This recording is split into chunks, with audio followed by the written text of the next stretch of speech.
Millions of Americans are still struggling to find work during the pandemic. But one idea gaining traction among some lawmakers and economists is for the federal government to provide jobs.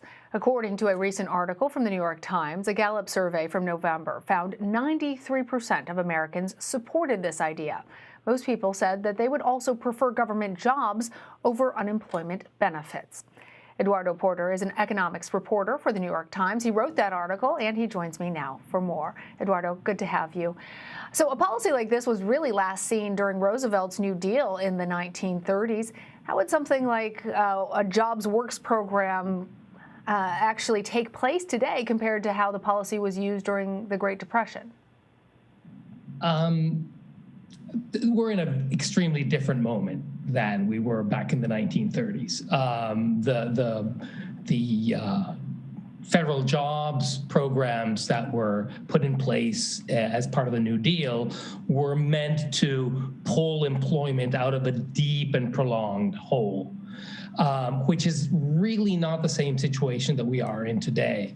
Joblessness did increase massively starting in April last year, but the expectation of most economists is that jobs are going to come back much more quickly than they did in the 1930s as we deal with the pandemic through vaccinations and so forth, and the economy comes back on stream.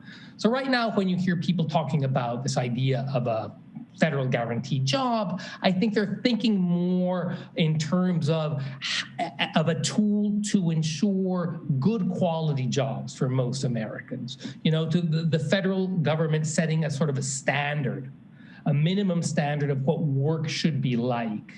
And so that every American has a chance to get that kind of job. It's not necessarily a tool to achieve full employment, you know, to bring us out of the unemployment hole, but more a tool to guarantee over time, you know, over long periods of time, a high quality employment for everybody.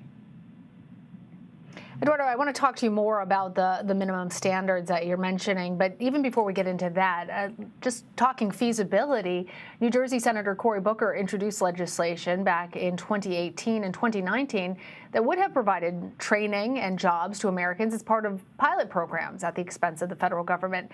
Those efforts, however, failed. So how likely could we see something like this actually pass in 2021?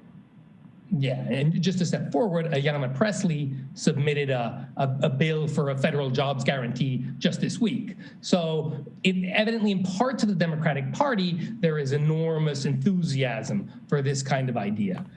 I frankly don't think it has much of a chance.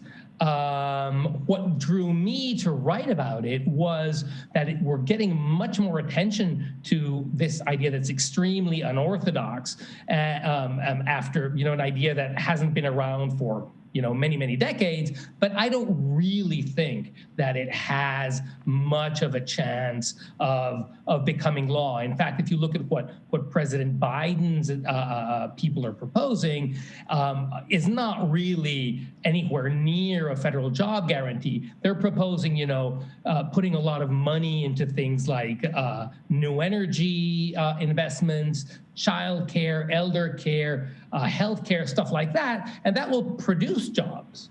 And presumably, and the government will also kind of like try to guarantee that those are good jobs by setting, you know, minimum standards and so forth.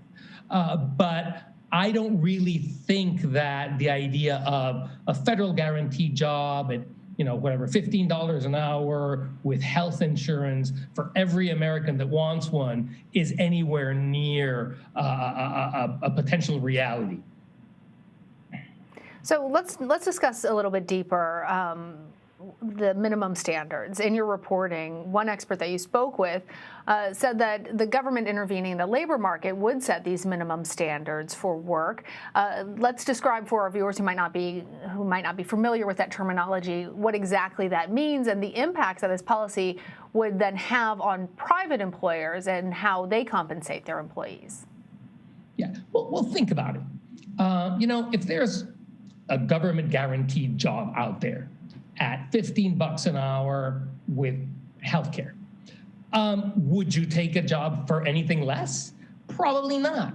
So, this would immediately give an outside option to every worker in a low-wage occupation, and hence the thinking goes of many economists that are positive about this, that this would kind of like induce private employers to raise the standards of their own jobs, to raise their wages, to provide better benefits and perhaps better working conditions, to kind of match at least what the federal government would be offering.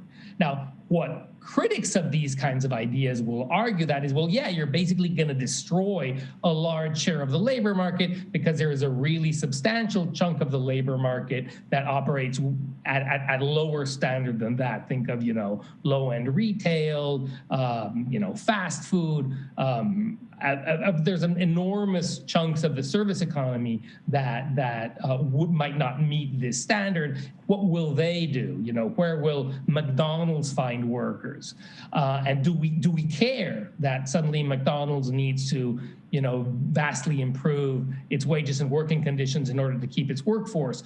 What would that mean for the entire labor market? Those are the questions that rise in the face of this proposition.